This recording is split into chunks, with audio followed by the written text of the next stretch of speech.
This week on Inside Property, we're joined by Dawid Dowbusz, property investor, entrepreneur and founder of the Dowbusz Group. Dawid's journey is a remarkable one.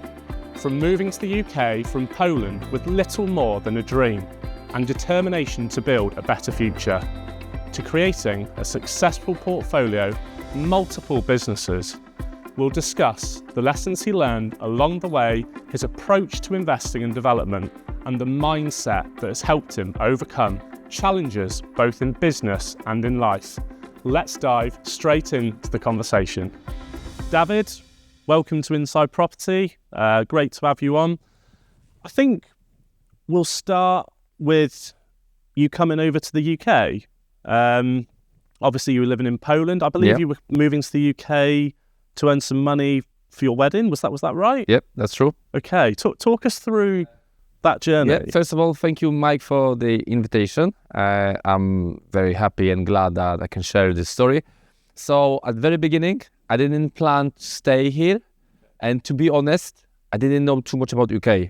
So when I was watching American movie, Hollywood, stars with like in Florida, nice big houses with the pool, I thought like, oh, this is West Country, so it's probably something similar. And it was like a huge shock for me because one of my friends, he promised there will be a place to live and there will be a job to work in. And we had a place to live. It was like a big HMO property, James house. The rooms was not too big for two people. We had only we have like a bed for two people and that's it. Nothing, no furniture, nothing. And there was like maybe 1 meter space around. And we were living there with bedbugs and also the shower rooms being like shared. Awful condition, dirty, awful. The kitchen was like dirty, awful as well. And it was like over 20 rooms. And this was your friend that put you into this accommodation? Okay. That was my friend who put me in that accommodation. He was like looking for some room. And yeah, that was like at start, I was like tragic. I never saw things like that. And it's like big city, Sheffield. So that was like a big shock. And we've been desperate because he promised next day we're gonna have a place to work. But there was none. And I have only £300 in my pocket. Now, like you feeling all the adrenaline is getting to your head. It's not even enough to probably buy a ticket back. And you need to make a decision like what I'm doing now. Do I gonna take the risk? Because we already paid for the room. So that is like less now than 300. Or like we need to find a way how we can get back. So I took that risk. Like, okay, we need to try. I don't like, to give up. But stress was extreme. And so every single day, I was like waking up because you don't have enough time. Like I got like, I don't know, over £100 left after I paid the room. And I was knocking from door to door, like agencies. Like when I saw the warehouse, I was just going there and hello, I have an interview today. I didn't. So some people was like letting me in and like, what you want? Oh, I'm looking for some kind of work. And says, no, we don't have any work for you.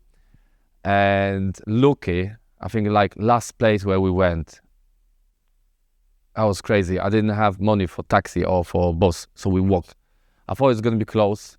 I had like a Greencore, so I had to walk from Sheffield to Greencore in Kiveton, different town, like by foot. Me, my miss today, my wife, and one of my friends. I don't know how many hours we walked. That was crazy. And I saw that warehouse, and I saw one of the employees, and he asked me like, "What are you looking for?" I'm looking for office. We have an interview. So I just knocked to the doors to the office. It was like, and I just walk in, and there was like 3 managers sitting there. And they just look on us like, "Who you are and what you doing over here?" And I said straight. I went straight to the point. Like, listen, guys, we are the best because I saw it's like warehouse. Yeah.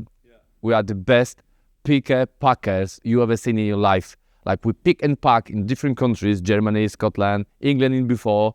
because we've been in England before as a students, and we have such an experience, and also we can do overtime, as many overtime as you want.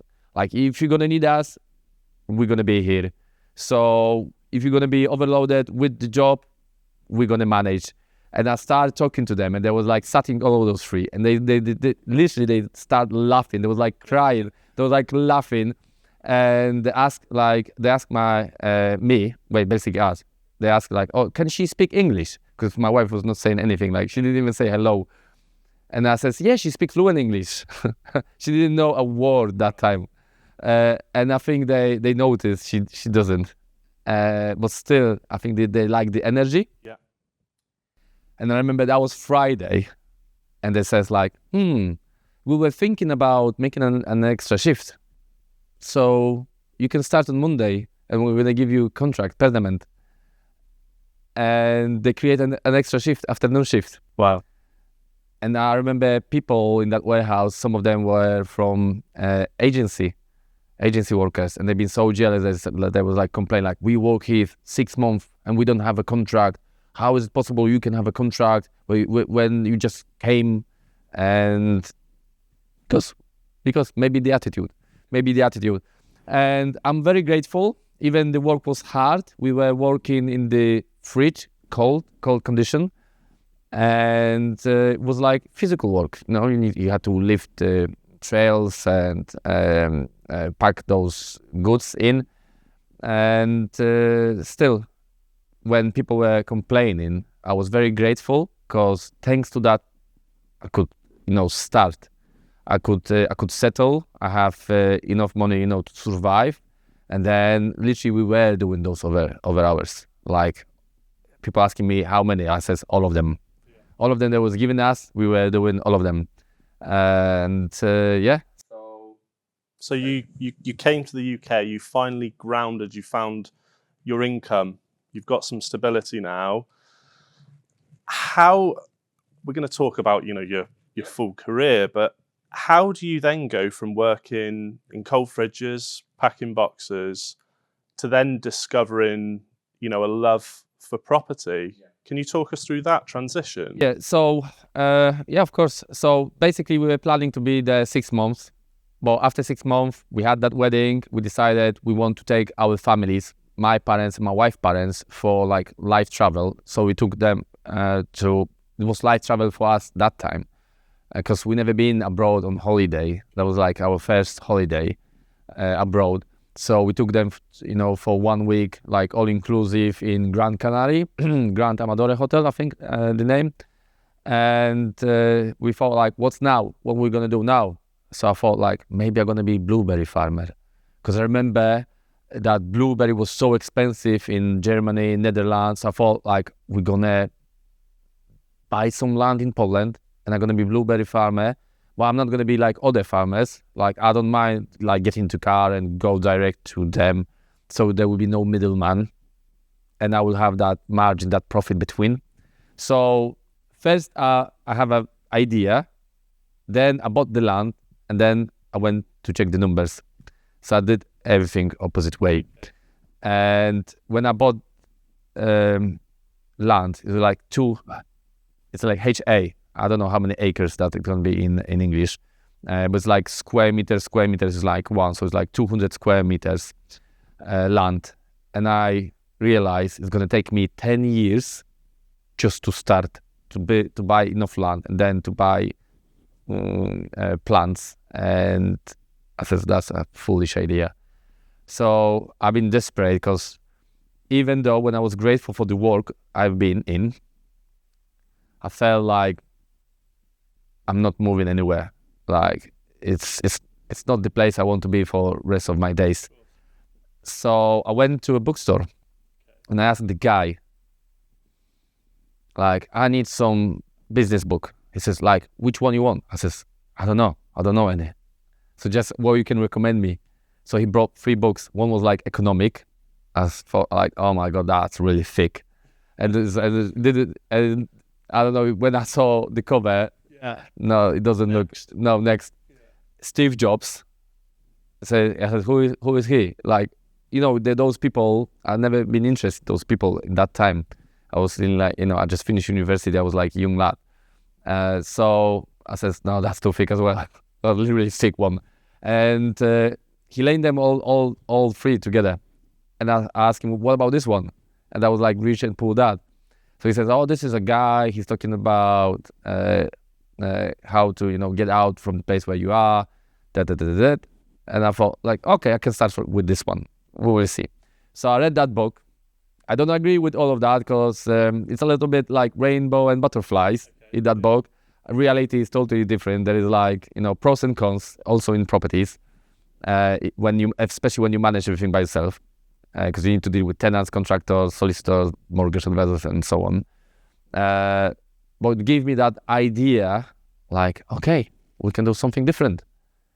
And I started being interested, like, okay, so what I need to do, like how much I need to spend on deposit. I started gathering information about that. And we also my wife found on YouTube, there was like small Polish community gathering leads, like not many of them, like 10 people, 12 people, and they were talking about properties. The funny fact is, maybe one of those persons have a house. All of them were talking about it. And some of those people being like on other conferences, English conferences, and they were coming like there and telling like, oh, I heard about that. You heard about what? Remortgage. What's that? When you buy a property and the value goes up, you can refinance, take the money out and buy another house and just keep repeating that. When I heard that, it's like blow my mind. Oh my God. This is like a miracle. How this is possible? Like, so if I'm gonna find a house cheap enough, I'm gonna increase the value, I can take the money out. That was blowing my head, honestly, blowing my head, because British people, they don't know how great tools they have on this island. Yeah. Most of the world, they don't have tools like that. The leverage, finance leverage you can take, and and it starts from there. So, very crucial point, like. All our families was talking about, no, mortgage is like a bad thing because interest rates can go up and they're going to take house of you. So better if you have a house for cash. But if you will wait to buy a house with cash, probably the price of that house will be twice higher or even 3 times higher than it is, for example, today. You'll take that with mortgage. So I thought like, no, that doesn't make sense. If I will wait to get enough cash to buy a house for cash, when they change the price every year, it will be like chasing a rabbit. So we sat down, because my wife was full in that game as well. Because I asked her like, please do one thing for me, read that book, and she thought it's gonna be very boring economic book, but she read it, and then she bought all of them, like everything what Robert Kiyosaki wrote. We have that all like next few days later. Or maybe a couple of weeks later, I don't remember. But we read all of them, and she was helping me out with everything. Like she was searching for houses on Rightmove and Zoopla. We were doing like a books, like how much we spending every day, every week, every month, so I could plan in what time I will have enough money to put that down as a deposit for the property. So that was the initial goal now. It was, how can we raise the capital for the first one? Okay. How we can raise the capital. So we were doing like loads of overtime, rent a new build house, and I sublet the rooms. I asked the landlord, are you okay with that? I'm going to sublet the rooms, otherwise I can't afford it. So we moved to the living room. The living room was separate. You didn't walk through the living room to get, for example, to kitchen or anywhere else. And we sublet the other 3 rooms, so I have no cost of living. So saving money was so quick. And I was helping other landlords, like other older landlords who didn't know how to do simple advertising on social media. Their kind of advertise was like sticking a piece of paper on window, like house to rent or rooms to rent. So I was like charging them for it. I was saving, like whenever I was going to Poland, you need to eat something. So for example, cheese, and like when you're doing like a sandwich with ham, so you can buy all them in one piece solid. It's coming much cheaper than slices from Tesco or whatever. So I calculated, oh my God, I'm going to save so much money on that. So we were taking like 2 full bags of meat and cheese, putting everything into freezer. I have like an extra freezer, and I was calculating how much I'm going to save that. And that was enough for me for 6 or 8 months. Like, it was for a long time. And like counting all the pennies, I bought a car, and I was taking people to work, from work and to work.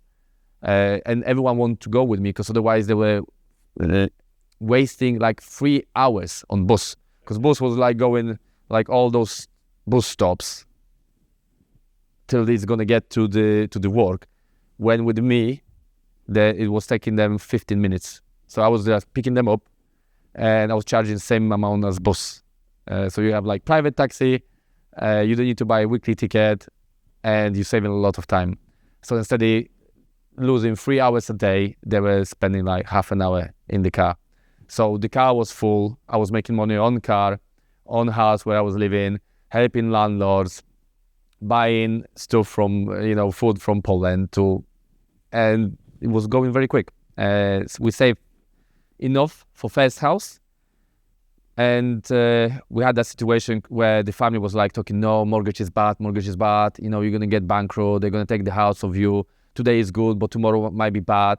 And we thought, like, it took us 6 months to save enough money from zero to have enough for to put down deposit. And we didn't feel like, oh, we're going to lose money.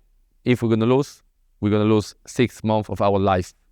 So I was thinking, like, if I'm going to live till 100, hopefully. Not a big period, is it? It's not a big period, yeah. And we said, like, okay, we can go for it. And that's how it starts. Incredible. So I suppose by subletting, it's not maybe a HMO. I think a HMO is, licensed with 4 bedrooms or more. That time was, HMO was starting from over 5 people. Okay. You could have legally 5 independent people and still without license. Okay, so you were doing everything possible to save money, lots of sacrifice, hard work. So the first property was then purchased. Did you turn that into a HMO? Minimal, 4 bedrooms. So I was going simple with first 6. Well, not one of them was like proper HMO. But first 6 houses where one of them was proper HMO, the rest of them was like mini HMO. So 4 bedrooms, 4 or 5 tenants, because that time you could have 5 tenants without license. I've been very scared that time about getting license, regulations. I didn't know nothing about it, so it was like that thing was like stressing me out. Like, do I gonna get that license? Like, what are the conditions? Do I need to learn everything now? But then, thanks to attending the different kind of events, you speak in, people who already been there, they have experience, and says, no, it's not your job. You're an architect gonna do the project, builder gonna work with that project, and they're gonna do whatever need to be done. And then you're inviting the people from the council, they coming over, they're telling you like, okay, everything is fine or not. Maybe you need to change this or that. And that's it. It's not like, when I was thinking about, that red label, people coming from the council, I was thinking like it was in Poland, like everyone in Poland is like afraid of taxman. You don't have that in UK. In Poland, like government is very strict. Like, for example, restaurants, taxmans, if restaurants, we have like a special organization, government organization, and they can just appear in your restaurant if they're gonna see that something is dirty, or they will not like something, like, I don't know, meat will be too close to the vegetables, like fresh meat, fresh food, fresh fish. Like, no, that the gems can go on veg.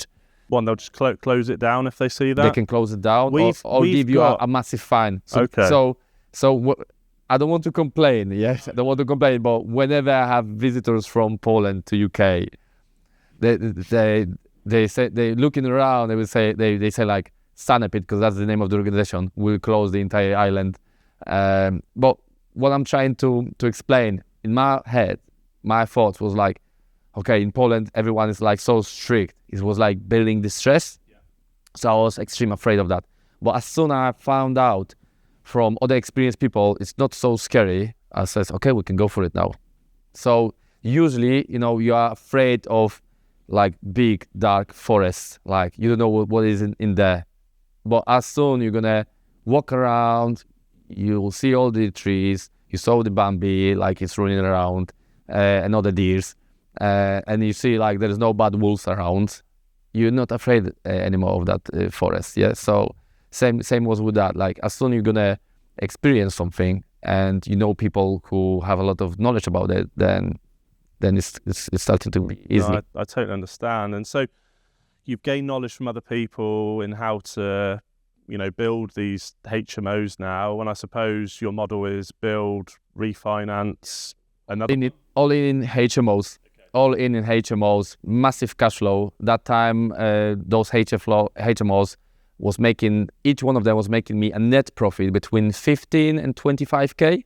So it wasn't like massive, like 20 units. It was like more like 5 to 7. But still, like all of them win like ensuite. We always going for high quality. So whenever I saw what is the highest rent in that area, I was giving always some extra, and they always been full. So also to attract the tenants who can afford. Of course. And a better quality of tenant. Yeah. Yeah, exactly. That's how it's worked. It's brutal, but if you will go like to extreme cheap, then you can have different kind of people who probably might not look after your property. So people asking me like, oh, so how much you spend like on repairs, renovation? I says, no. As soon they are done, majority of them, they're going to look exactly same in few years. Maybe they will need to repainting because people touching walls, but we were buying like good quality furniture, so it's not going to break. It's like made by a small company from Manchester, and I was doing video not long time ago how those houses look like after 10 years, and I showed the house, all of them, like they're not been renovated again. And people will be like, wow, it's really, really, really good. And they saw the videos back from those 10 years. They could compare. It look exactly the same. So we went all in HMOs. And I started feeling a little bit bored. Like it's like copy, paste, copy, paste, copy, paste. So and I was looking for more excitement. Okay. At what point did, obviously you were working all hours of the day with work and HMOs. At what point could you actually stop working and then just concentrate on the portfolio and the property business? Was there a certain cash flow amount that you needed, or? First cash flow was when I have 6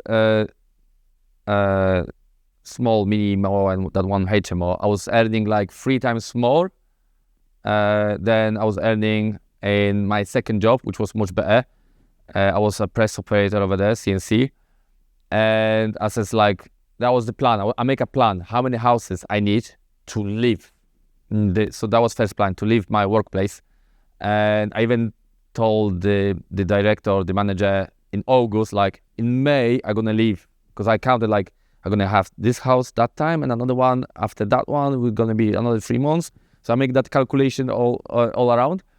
And I told them around May, I'm gonna leave. So 2 months before, they asked me, David, because once you were saying that, but you've been joking, yeah? But if one day you will decide you want to leave, please let me know. And I says, William, from now on, it's going to be 2 months. He says, you're joking. I says, no, I told you in August. Like, he says, no one is doing things like that. Like, no one is telling you like, oh, I'm going to leave in 8 months time or 10 months time. People like, if they have like 1 or 2 months notice, that's when they're going to tell you 1 month before. So they invite me to the office and they tell me like, what we can do for you so you're going to stay in the company. And like, what you can do? You can't do nothing. Right. So definitely we can do something. And there was like a director of the company and he as a manager, William. So I says, I think something interesting will be if I will have your position, that director. And he's like, you're joking. you ask me what you can do to keep me, and this is the only position I would be interested in, because I can learn from that position. I'm not going to learn nothing to be from, being a press operator as a CNC.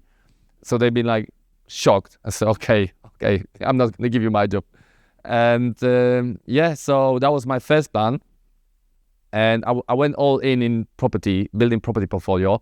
So then I thought like the property portfolio need to be big enough so I can afford to have on each position one employee who are gonna train to do that job. So the crazy fact is, when you're doing the work for yourself, honestly, you do that, and people need to accept that, because this is your baby, so you're gonna look after it. Definitely different way than employees. I'm not saying the employees are bad, but you're always gonna be quicker, more experience. You're gonna do it always better because you have that experience. You're gonna notice, that's a risk. We're not gonna do that. But if you want to grow, you need to accept that. So, funny fact is that I was doing 3 or 4 man job, and for me, it's looked easy. Like, it's so easy. Like, why is taking someone else so much time? But then you need to like calm down. You having like employees, and again, the job you were doing, you need 4 people to do the same job. So I start hiring people like, okay, you will do letting, you will do sourcing, you will look after the renovation, and so on and so on. So when I built a team to work and help to build my portfolio, I also was running in meantime conferences for Polish community, and people were coming to me and asking like, David, because you are focusing on those HMOs, but what if one of your employees will find like a good single let property? Could I buy that from you? Because I don't have time for searching for houses like that. And I says, I don't know, not really, because then if something going to be wrong, you're going to come over, you're going to complain, and I will have like extra stress. And I says, I don't think so. And then like 3 people came with this guy, and like, think about it, you can make extra money. And then I says, okay, well, you need to look after that house after. I'm not doing renovation or any letting for you guys. So people were buying houses, and they says like, David, well, you local, you know those companies, so you can look after the renovation, blah, blah, blah. And they was forcing me like, and I thought, okay, we did that so many times. We can do renovation for you, but you need to do your own letting. Yeah. And after that, they were like, can you do that letting? Can you do? And I thought again, okay, so all houses are renovated, so there will be no issues with them. And it's easy to rent out a renovated house to a good quality tenant, so it's easy to ruin them. So then I thought again, okay, yeah, we can let them out for you. And this way, when I created companies just to run my own property portfolio, we created like a sourcing company, renovation, letting, accountant, mortgage advisor company, conference, education, because people were asking me like, oh, David, you doing that cheap conferences? Because I love the community. I love that sense that what we're doing is creating so much value for the people. It was giving me so much joy. Do you think that comes from your Polish heritage and background as well as your character? Probably character, because all people are different. I met Polish people who were talking to me like, oh, I think you're making a mistake educating all those Polish people, because then you're going to see you will have so much competition and they're going to take out all of your deals. And that was my really good friend. And crazy history, he's still a really great deal from me, because I show him, I want to inspire him. I says, Peter, come on, I'm going to show you something. Like, I'm buying this. The owner having that so many years, it's empty. I'm buying that for peanuts. And I'm going to change that to 20 unit HMO. It was like 60 grand. It was like old building. There are already flats on the first floor. It's like nothing. It's like I'm buying that for nothing. But people were not, other people, no one see how you could change that, how you can add the value. Because there was like a big warehouse, but cavity wall connected with the shop on the ground floor and the flats are on the first floor. So yeah, we can convert that to 20 unit HMO. And I showed that to 3 people who I know really good. I says like, oh guys, I'm gonna show you what I'm gonna buy. There is no people interested in, like the vendor is already like happy with the price, but I'm trying to negotiate that a little bit lower. And I told them everything, and they called the agent, and they gave the owner higher bid, and they took that off me. And this guy was keep telling me, I think you're doing big mistake running those conferences, because then you're gonna find you will meet a sneaky people who will stab you, and he was the person who stabbed me. Yeah. And that was so, like, that's blow my head. Like, the issue I have, I'm always too naive. Like, I want to trust people, and I want to believe they have good intents. And this guy, I think he was even close. I have better relations with him than my brother, than my real brother, and that was so damaging. A pivotal point, it's yeah. I think like I lost trust. Like, I think I was so strong.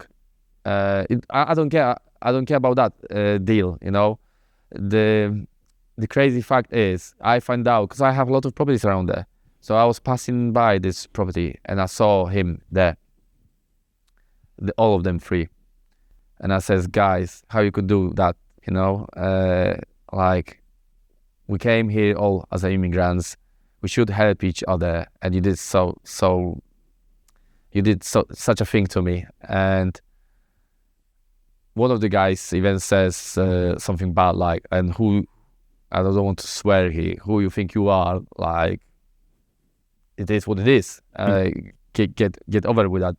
And I spoke to him like, Lucas, it's not like you fool me.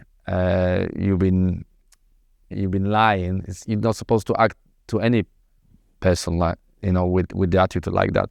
But end of the day, Karma came back. They did the project, but it was 3 of them, and they fall. I'm not happy with that.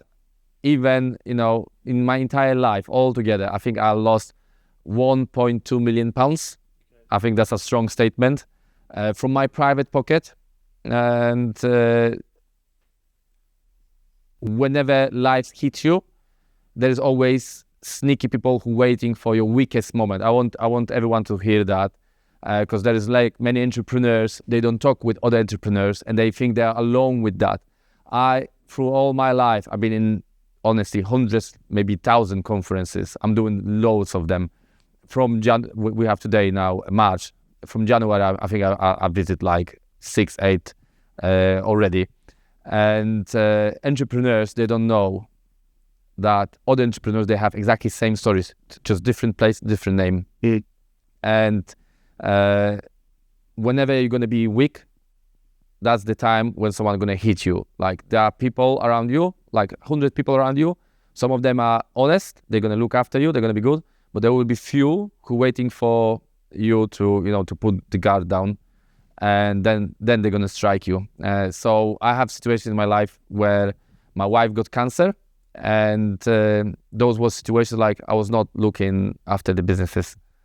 And you can have one bad manager and he can create you so terrible losses. So I have like a new project manager working on renovation, and he was sending invoices to accounts like the job is done. And so we find out like where are the keys for all those houses. They should be now in letting agency. And he spent £450,000 on different cowboy builders, and the renovation were not finished. It was like maybe 20%, 30%, some of them 50%. So I have to cover all that. For example, you come in to me and say like, okay, I'm telling you the budget is 30,000. I'm not going to come back to you and say like, you need to pay another 30,000. So I cover all that from my private pocket. And people been happy, like they don't even know about that. Like, they got promised and we deliver it. Yes. So now together with me, we have Barbara in the studio. That's her duty, like to keep checking employees, because when you like growing, like one person can create a lot of damage. So you need to, pick up that fast before the damage gonna be created or it's gonna be too big. So that makes a lot of sense. That you've gone on this huge property journey. You've built these incredible HMOs that are cash flowing well. You've then got several different companies. HMOs saved me. That's how I cover all the expenses. Yeah, the costs. So from setting up these various different companies and now having a lot of support in your team around you that are, looking after the benefit of... I'm employing even a solicitor now, full-time solicitor I have yeah. And moving on from that journey of creating the companies, you said earlier that you started to get bored with HMOs. What was the next journey in development? How did you go from the HMOs to new build houses, conversions? Talk me through that. With zero experience, so like when we did so many extensions, we went everywhere, like ceiling, attics. We went, converting basements, extensions. So I thought like new builds, that's going to be easier. And there was like a land on auction. I bought it cheaper than I offered before auction. I offered them like 100K, and on auction we bought it like I think around 70. And we had enough money to build maybe one house and then maybe 1.5, but then cash flow is coming, so maybe we're going to finish another one. So the first idea was like we're going to build one, after maybe 2, sell it and build another. But thanks to leverage I had, the conference I was running, like I make a statement. Listen, guys, whoever wants to join my journey, I will give you 10% interest a year, and also you will get like a free property training with me. And on top of that, we will have visits on sites, so you can come over, you can be inspired, you can ask questions and all that. And I gathered like 900K, 800K, something like that, like in instant. People like were giving me that money. So I thought I changed the plan, like, we don't need to build 1 or 2. We can do an entire 7 detached houses, build that entire state.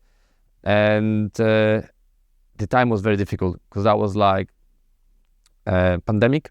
Okay. So just as lockdown was maybe coming in. And I was the brand new developer and the only one who were building in that time in Yorkshire. All of them being shut down.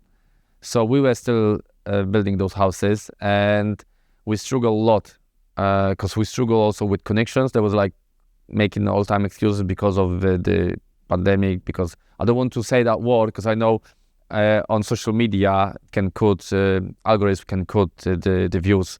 So that's what I've been told once, that some social medias, they don't like some topics. I don't know if it's true or not. So we had hard situation to get connections for water and for electric, gas, everything. We were taking water from one of my HMOs. Like the guy was driving there, was having a massive tank, was getting the water from horse pipe. Like that's so silly. But we managed. You were moving forward. Yeah, we were moving on, like, okay, we can't get water on site. Like, how are we going to build it? Like, I have HMOs around here. Like, go and take it from one of my houses. That was so silly, Everything, like, the roads, everything, around those houses, like, all in mold. Because he was going, on site and back. Like, it was so crazy. And getting that water to tank, like, it was taking, like, hours to fill that tank. But eventually, the tank was filled. And, there was, like, an issue, so many different challenges. But we managed to find solutions and do them. So the same was with electric, gas, and water to get those houses connected. So the site manager couldn't, get them in on the site to do that. So I thought, like, we need to do something different way, because we're waiting from November and now it's again November. So it's a year time we're waiting for those connections. So I told people in office, like, listen guys, we need to do that different way. Call them and tell them, like, you move into that house and there is no connection, and it's going to be soon December, and you're going to freeze there. So everyone in the office were calling, like British Gas and whatever, telling them like, oh, I got kids, we're going to move there, we're going to freeze. Those houses, some of the houses, there was no windows even there. And next day, they closed the roads. They dig out through the road. There was like plenty people. And I came there, and the employees were asking like, what is happening? Like, we came here as an emergency. Like, we're making connections to all those houses. Like, what happened over here? I said, I don't know. I'm just working here. And so that was like so crazy. It was a little bit, I don't want to say dodgy, but like we've been desperate. Like, we need to finish that because we had many help people who have like a program Help to Buy, and that program was running out on April, and there was already December. So we've been like panicking, like we need to get this done now so they can get that mortgage, use that Help to Buy scheme. So we find a solution like that. And so I did that project. We eventually sold all of them. And I thought like, I saw those YouTube gurus who talking about like, buy commercial, convert that, blah, blah, blah. And, easy peasy, you're going to make a lot of money. And, converting commercial to residential, there is so many traps because you need to think like, what is your goal? What is your exit? Yeah. So my exit was like remortgaging that. So, for example, solicitors told me, like, we can do ground rent, £250 per unit. But those units been too cheap. And the banks, they don't want ground rent to be higher than 0.1%.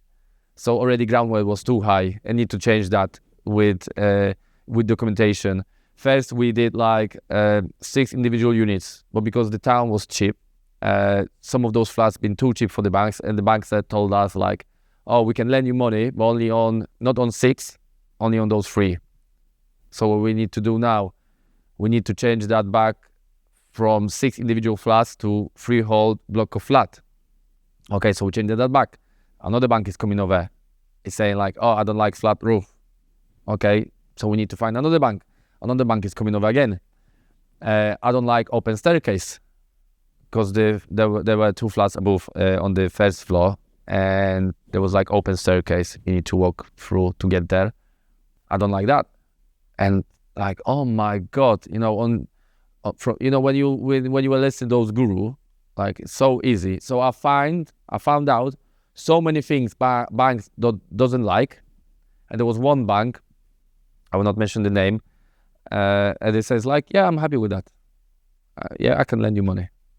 And if I will be on bridging loan, that's it, game over. Bridging loan, they can take over the property, or they're going to increase your interest like to 30%. Yeah. I know people who have in like bridging loan and they're paying 30%, and they still can't get out. After 3 years, just over 3 years, they already paid off whatever they lent just in interest, and they still need to pay that back. So that can ruin you. That can ruin your entire business, ruin your life. So back again, thanks to the big enough portfolio, I have those funds, and I could wait a little bit longer to eventually remortgage that. So from the time when it was finished, I think it took us like 1.5 years because we had to change everything in land registry again. So yeah, there was a lot of challenges again. No one honestly, no one talks about challenges. I don't know why. In UK, maybe not no one, because maybe I didn't saw everyone, but I saw so many property guru, and all of them, it's like when you listen to that, like it's like rainbow and butterflies, like easy.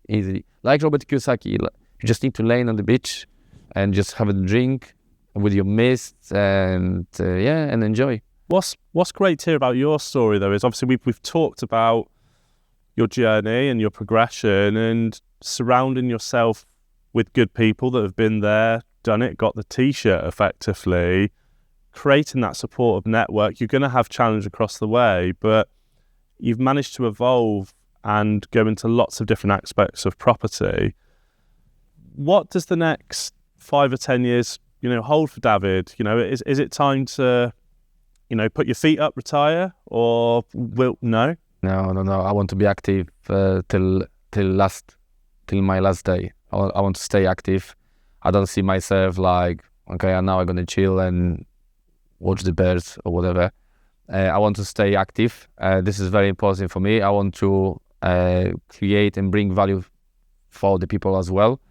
And also, have that joy with my family.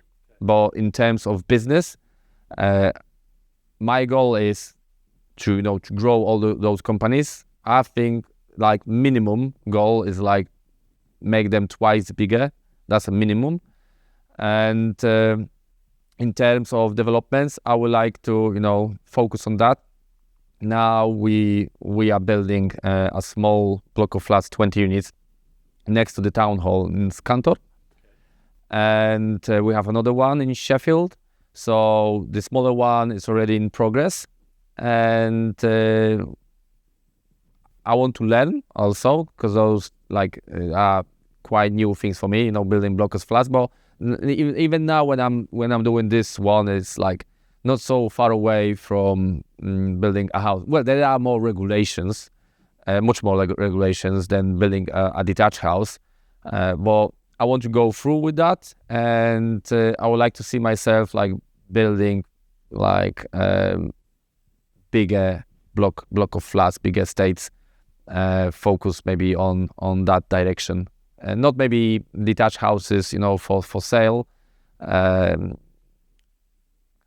Building a house is not so. It doesn't give me so much adrenaline and excitement. Building a block of flats, that creates a lot of excitement in my head. And you want a challenge. Yeah, I want a challenge. Yeah. I'm a sports guy. I love a challenge. You mentioned there about your family, and obviously earlier on in the podcast about your wife's cancer. I was very fortunate last year for you to invite me, to your family home. We had a lovely breakfast with you and your wife, and you started to talk, about the cancer diagnosis. Is that something you're comfortable to talk about now? Yeah. I think we related quite strongly on that. My wife Esther had just been through that journey. She had a tumour. It was found early, and now she's cancer free. But what's happened with your wife's journey? Unfortunately, the doctors. She's still alive, but the doctors are NHS. They're not giving her chance to survive. So I'm in the situation where I can be, a lonely father, but we still are fighting. She looks really great. She looks great, but she looks great because we're having a healthy life, and we have a lot of support, like private clinics. She's getting a lot of vitamins, supplements. Honestly, she's having a lot of private stuff, which you will not get with the NHS. So it's like a lot of support, and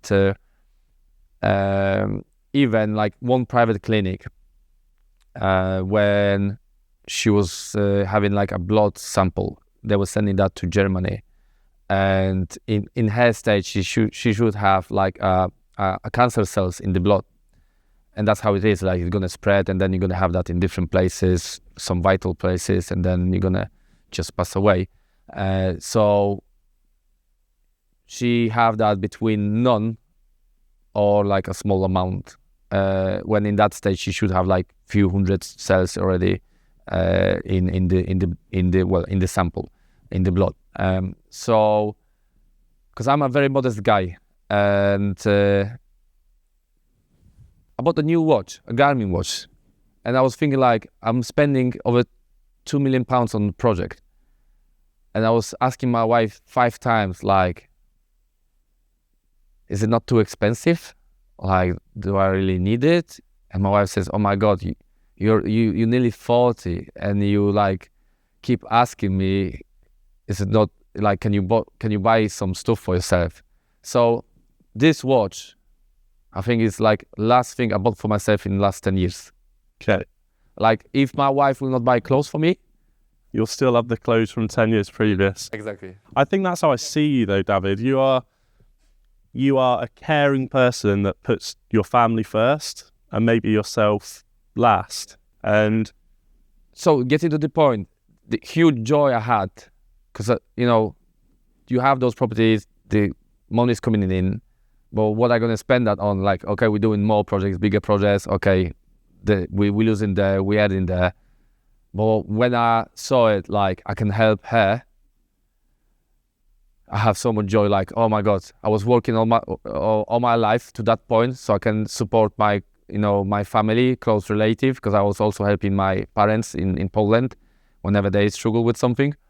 And I thought like, I make like a great job because now I can help people who I care. And now I'm changing a little bit. Like, okay, this is the year, maybe I need to change the car because I'm keep driving my BMW 7 Series. And I thought like I need to maybe build that image. And now, because, we want to work more with English-speaking investors and people, that's how it is. This is like a nature of humanity. They see the cover and that's how they're going to judge you. So I want to change the watch. I'm buying now a new Range Rover. I'm gonna have that in beginning of May. So this is after so many years, exactly after 12 years. Eventually I'm buying something for myself. That's crazy. That's so crazy. Yeah. Well, David, I just want to say a big thank you for sharing your journey. I wish you and your family, health and success moving forward. And thank you very much for coming on Inside Profit. Thank you very much for having me. It was a great interview. Thank you very much. Cheers. All the best, guys and girls. What a fantastic conversation. Resilience, evolution, and tenacity. Those are my 3 takeaways. No matter what challenges got in the way, David worked to overcome them.